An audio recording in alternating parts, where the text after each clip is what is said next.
आप सभी बंधुओं का स्वागत है हमारे YouTube चैनल पर।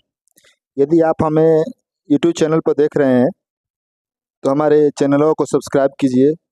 यदि आप हमें Facebook पर देख रहे हैं तो हमें फॉलो कीजिए। शिक्षक नेता बंशीधर बरजवासी, प्रदेश अध्यक्ष प्रवर्तनकारी शिक्षक संघ ने नए अपर मुख्य सचिव एस सिद्धार्थ पर बरजवासी जी ने खुलकर प्रतिक्रिया दी है। उन्होंने क्या प्रतिक्रिया दी है, आइए हम सुनते हैं उनसे कि स्कूल का समय बदलने पर बरजवासी जी की क्या प्रतिक्रिया आई है। चलिए सुनते हैं। आदरणीय सिद्धार्थ साहब का जो है पूरे बिहार का शिक्षक इनका स्वागत करता है और इनके जो फैसले लिए जा रहे हैं वह बेहतरी के लिए कहीं न कहीं जो शिक्षकों की, आम लोगों की जो जन भावना है उसके अनुकूल छात्रों शिक्षकों के समस्याओं के समाधान की दिशा में उठाया गया कदम है। और यह जो प्रयास है यह मैं समझता हूं कि सराहनीय है और इसके लिए एसीएस साहब को, आदरणीय सिद्धार्थ साहब को हम हृदय से उनके प्रति आभार प्रकट करते हैं। उनको इसके लिए हम लोग धन्यवाद देते हैं। धन्यवाद दे रहे हैं आप लोग? निश्चित रूप से धन्यवाद देंगे। आप तो खुलेआम मतलब देखिए, जो जैसा पात्र होता है उसको तो उसी हिसाब से न किया जाता है। अब मैंने तो कहा था कि आप व्यक्ति को आप क्लासिफाई करिए कि कौन किस तरह का व्यक्ति है। तो एक व्यक्ति जो है मर जाता है लावारिस, उसको कोई पूछने वाला नहीं होता है, और दूसरा व्यक्ति मरता है तो उसके लिए उनके मौत की खबर सुनकर लोगों का हार्ट अटैक आ जाता है। तो वो भी इंसान है, वो भी इंसान है। अंतर इसी बात की है, जो संवेदनशील लोग होते हैं, मामला संवेदनशीलता का है। जो व्यक्ति संवेदनशील होते हैं, मैं समझता हूं कि ये जो एस सिद्धार्थ साहब हैं, ये ऐसे व्यक्ति नहीं हैं जो बच्चों के नाक से और मुंह से ब्लीडिंग होते रहे और उसके बावजूद स्कूल खुला रहे और उसको आने के लिए बाध्य किया जाए। ये ऐसा नहीं कर सकते हैं। यह जो एसीएस हैं, इनका जो अभी तक जो बैकग्राउंड रहा है, जो इनके कार्य करने की जो कार्यशैली रही है, इससे अभी तक कभी भी विवादित एक भी बता दीजिए कि कभी विवाद में रहे हो। जबकि ये मुझे लगता है कि आदरणीय के पाठक जी के या तो समकक्ष होंगे या उनसे सीनियर होंगे। मुझे लगता है कि शायद ये सीनियर है। और इसके बावजूद मुजफ्फरपुर में ये डीएम भी रहे, 97-98 के आसपास में ये डीएम भी रहे मुजफ्फरपुर में। तो यहाँ पहले के भी लोग, मुजफ्फरपुर के लोग भी बताते हैं, इनका जो व्यवहार है बहुत ही सहज सरल।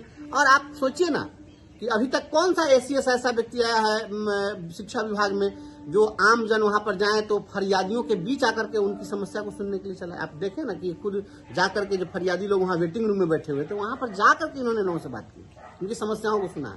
तो निश्चित रूप से मैं समझता हूं कि एसीएस साहब का यह जो कदम है, यह बहुत ही जो शिक्षक जो चीज चाह रहे थे वह बहुत ही बेहतर होगा। आशा भरी निगाहों से लोग देख रहे हैं और उस दिशा में इनका बहुत ही सार्थक और सराहनीय पहल है। आप लोग तो शिक्षा विभाग के अधिकारियों का विरोध करते थे, हम आज पलट गए। नहीं, हम अधिकारी का विरोध नहीं करते। हम विरोध किसी अधिकारी का क्यों? अधिकारी शब्द से का विरोध थोड़े होता है। विरोध होता है किसी के गलत कार्यों का। गलत कार्यों का विरोध? बिल्कुल। देखिए, कुछ लोग इस देश के अंदर होते हैं, कुछ लोग थे कि वक्त के सांचे में ढल गए और कुछ लोग थे कि वक्त के सांचे बदल गए। कुछ लोग वक्त के सांचे में ढल जाते हैं और कुछ लोग वक्त के सांचे को बदल डालते हैं। कुछ ऐसे लोग होंगे, आप देखेंगे कि जब वह किसी कुर्सी पर जाते हैं, किसी पद पर जाते हैं, तो उस पद का वैल्यू बढ़ जाता है, उसकी गरिमा बढ़ जाती है। और कुछ ऐसे लोग होते हैं जो गरिमामयी पद पर जाकर के भी और वह धूल मिट्टी में मिल जाते हैं और मिला देते हैं। तो यह हर व्यक्ति की कार्यशैली से है। मुजफ्फरपुर में एक से एक जिला शिक्षा पदाधिकारी आए। इसके पहले जिला शिक्षा पदाधिकारी रहे हैं ना, कभी किसी के साथ इस तरीके से नहीं ना होता था। अभी जो जिला शिक्षा पदाधिकारी हैं वो क्या कर रहे हैं, जग जाहिर है। आज पहले भी यहाँ पर एसीएस रहे हैं, महाजन साहब लंबे समय तक एसीएस रहे हैं।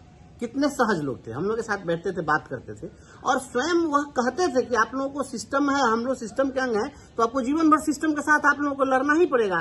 कर्मचारी हमेशा लड़ता ही रहता है। तो ये जो संघर्ष है, इसको स्वीकार करना पड़ेगा कि जब कोई भी कर्मचारी आता है तो वो हमेशा, और हर कोई, आप भी संघर्ष कर रहे हैं, हम भी संघर्ष कर रहे हैं, वो जहां है वो भी संघर्ष कर रहे हैं, हर व्यक्ति संघर्ष कर रहा है। 30 तारीख के बाद तो फिर पाठक जी आ जाएंगे, 30 तारीख तक छुट्टी पर है। पाठक जी अब काहे के लिए आएंगे? पाठक जी यहाँ बढ़िया से इलाज उलाज कराएंगे। उनका इलाज ठीक से अभी उतना जल्दी नहीं होगा। उनके इलाज के लिए भी उनको बहुत समय चाहिए। वो अच्छा से इलाज उलाज करा लें और अच्छा से जब इलाज उलाज करा लेंगे तो फिर दूसरे विभाग में चल जाएंगे। इस विभाग में अब कौन पूछने जा रहा है उनको? ये तो अब आप उनके जाने मात्र से जो जैसे वो छूट गए चिकित्सा अवकाश में, ईएल में गए हैं उपार्जित अवकाश में, और नए एसीएस साहब आए हैं, तो शिक्षकों में देखिए ना, एक को मरने की खबर आपको मिल रही, बताइए कहीं मौत की खबर मिली है उस दिन से कि कोई शिक्षक एक्सीडेंट कर गया हो। आप सोचिए कि जिस व्यक्ति के रहने मात्र से लोग इतने विचलित हैं कि लोग एक्सीडेंट में मर जा रहे हैं, कि क्या मानसिक स्थिति रही होगी। और नए एसीएस साहब आए, आप हमको बता दीजिए कि एक भी शिक्षक ने एक्सीडेंट किया हो, मरा हो। कहीं सुने कि कोई बच्चा के नाक से ब्लीडिंग होने लगा, किसी को स्कूल बंद है अभी। स्कूल बंद है, ठीक है, तो और भी लोग कहीं से कोई ऐसी खबर मिली है, कहीं कोई आपत्तिजनक खबर तो मिली नहीं, कोई इस तरह खबर नहीं मिलेगी। या इस तरह से जो कर रहे थे, मुझे लगता है कि यह करने के लिए उपयुक्त जगह नहीं, कहीं जाए उनको। अब मुझे तो लगता है उनको, पाठक साहब को, उनको चाहिए था कि उनको सेना में भेज दिया जाए। भारत पाकिस्तान का युद्ध जल्दी करा देंगे, पाकिस्तान फतह कर लेंगे तुरंत। वो जितना आक्रामक है ना, उस पूरा सैनिक को एक बार। लेकिन अब शिक्षक समाज खुश है। देखिए, अभी खुश नाखुश की बात नहीं है, अभी सिस्टम में आने दीजिए। देखिए, अभी मैं आपको एक उदाहरण, आज काफी खुश दिखाई दे रहे हैं सारे लोग, आप लोग भी तारीफ कर रहे हैं, आप लोग के चेहरे पर ही मुस्कान है। पहले प्रेशर रहता था, टेंशन में थे। टेंशन, अच्छा टेंशन में था। पाठक जी कौन टेंशन में नहीं थे, वो तो टेंशन में रहते थे। वो टेंशन में नहीं थे तो तबीयत उनका काहे खराब हो गया। जब आप दूसरे का तबीयत खराब, देखिए प्रकृति है, आप जो दीजिएगा वही पाइएगा। आप दूसरे को बीमार कर दीजिएगा तो प्रकृति आपको बीमार कर देगी, एकदम जान लीजिए। मैं पहले भी कहा हूँ, ये किसी को टॉर्चर नहीं करना चाहिए, वो टॉर्चर कर रहे थे। अच्छा, आप लोग मांग उठा रहे थे, जांच की मांग कर रहे थे, घोटाले का आरोप लगाए थे, अब भी मांग जायज है या? हाँ, आदरणीय एसीएस साहब से मैं यह अनुरोध करता हूँ, एसीएस साहब, यह उस दिन जो वर्षा हुई है, परसों जो वर्षा हुई और उसमें हल्की हवा चली, उसमें तेपरी हाई स्कूल, बंदरा ब्लॉक में तेपरी हाई स्कूल में जो अभी जो मरम्मती का काम हुआ था, टीना का सेट जो लगवाए थे पाठक जी, तो वो टीना का सेट सब उड़ गया है। उसका सब फोटो तो हम डाल दिए हैं फेसबुक पर, सोशल मीडिया में भी चल रहा है।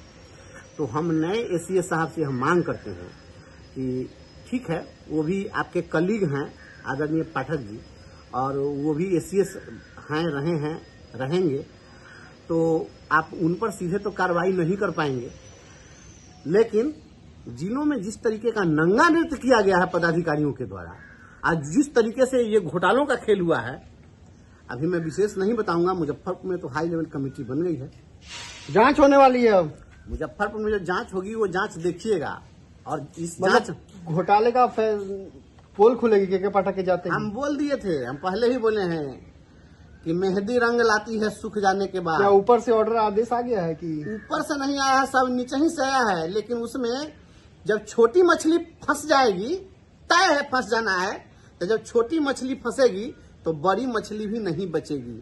मैं निलंबित हूं और मैं तो कह रहा हूं कि मुझको आप डिसमिस कर दीजिए, हमको फ्री कर दीजिए, ताकि हम इसको अपना पूरा एनर्जी लगा करके और जरा ये चारा घोटाला से बड़ा घोटाला हम साबित कर सकें। हमको इसके लिए फ्री कर दीजिए। मैं पटना हाई कोर्ट से लेकर सुप्रीम कोर्ट तक मैं लड़ूंगा, लेकिन ये घोटाले में जितने भी लोग ऊपर से लेकर नीचे तक इसमें थे, मतलब जांच शुरू हो गई है ना? जांच शुरू हो गई है, काम शुरू हो गया है, काम शुरू हो गया। आप ही लोग दिखाइएगा, सब चीज चलाइएगा, देखिएगा, सब होने जा रहा है और सब होगा। ये जितना सोना वाला जो पाइप गिराया है, ये 3.25 लाख में, वो सब सोना वाला पाइप भी उखड़ेगा और उसमें से पानी निकल रहा है कि अमृत, सबका टेस्ट हो जाएगा। तो आईएएस के पाठक के जाते ही